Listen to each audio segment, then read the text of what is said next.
Maureen is completing her 8th speech from the Competent Communicator Manual. Today, she will discuss the topic of minimum wage and the conflicting information being presented to the American public. This speech will showcase her ability to research the topic and provide facts on the subject matter. Maureen's speech is entitled Minimum Wage, Help or Hindrance? Minimum Wage, Help or Hindrance, Maureen Denig.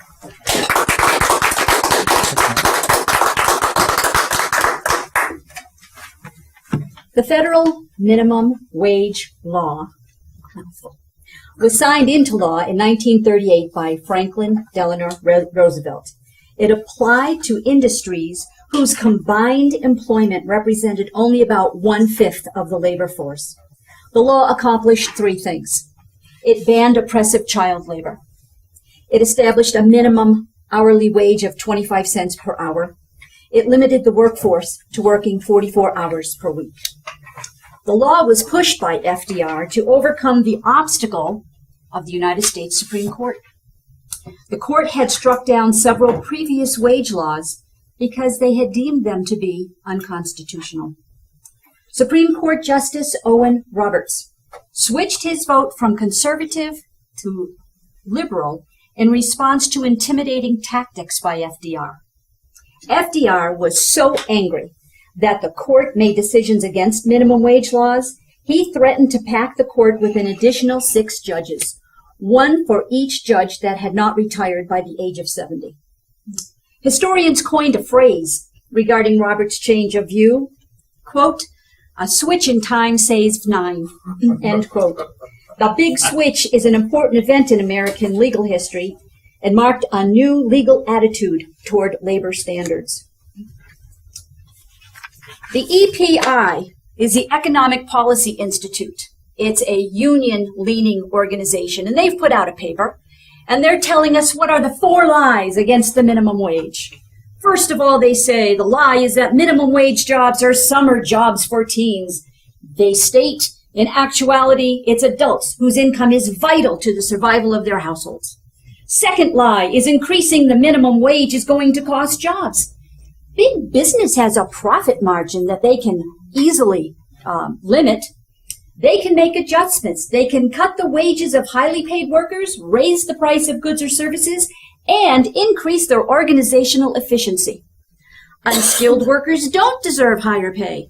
Well, that's a moral issue for them. Higher minimum wage kills small businesses. A majority of low-wage workers are not employed by small businesses, rather by large corporations. If a few small businesses have to fade off by the side, the end justifies the means, To counteract that, we have the Heritage Foundation, which is offering facts against the lies. The first one, minimum wage jobs are held by young, mostly white, largely part-time workers. As of January 2014, only 2.9% of wage earners earn the federal minimum wage. Unless you work for Nancy Pelosi in her winery, her hotel, or her restaurants, and then you don't even get that. Federal labor statistics suggest that minimum wage earners are often part-time youth, college students, and working parents who may be laboring for additional money, but not survival. Minimum wages increases do cost jobs. Borderland Books, San Francisco, November of 2014.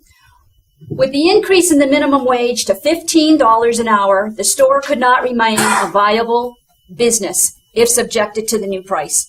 They shut their doors on March 31st, 2015.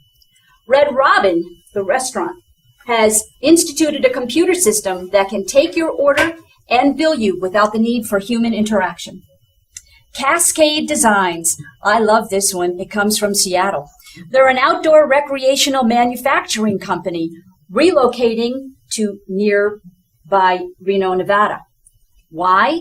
It's moving 100 jobs, approximately 1/5 of its workplace, to help keep their costs down while pursuing growth.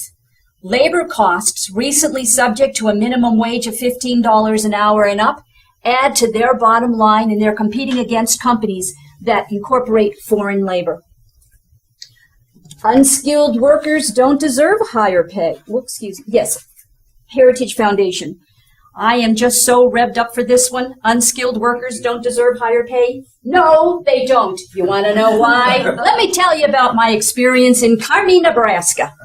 I was driving from Colorado to New York State. I had the car loaded with food, water, everything I needed.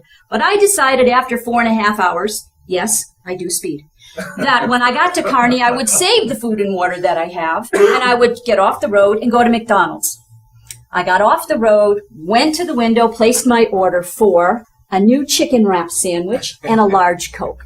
I drove around to the first window. I paid. I went to the second window. The woman looked at me as though I had just landed from out of space. And I looked at her, and she's like, did you want something? I said, chicken? Oh, yeah, here. And she handed me the drink. I put it in the cup holder. She handed me the bag. I put it on the chair. I start to drive away. I'm smelling French fries. I didn't order French fries. I pulled into a parking spot, opened the bag, and there I had somebody's quarter pounder and French fries. I drove around the building, went back to the first window and said, you gave me the wrong order. I showed her my receipt. She wrote up a new one, no charge. Okay, they'll have it for you at the next window. I go down, hand back in the bag of the quarter pounder. They give me a bag. I look inside, and there's my wrap. I pulled into a parking spot, opened the wrap, took a bite on the right-hand side, and thought, not bad. Peeled it back to see what it was. Bacon on the left-hand side. Parked the car, went inside, said, you've given me the wrong sandwich. They fix me another one. They give it to me again. In front of them, I open it up, peel it back. Bacon. The manager is now upset. I'm upset. All I wanted was a simple sandwich and a Coke. They finally looked at me and said, is there something else we can give you? You know my personality. As kindly as I could, I said, give me a frickin' fish sandwich and let's screw that up. So they fix my fish sandwich. I get in the car. I'm going down the road. And I finally decide, all right, calm down, take a glass of Coke. Iced tea. That's why we don't have minimum wages. So the purpose of raising the minimum wage is ostensibly to help the poor. And the idea of simply giving them more money has a certain emotional appeal. It's irresistible to the left. If the goal of raising the minimum wage is to make the labor market more fair, giving a raise to middle-class teenagers hardly seems like the best way to achieve that goal. Thank you.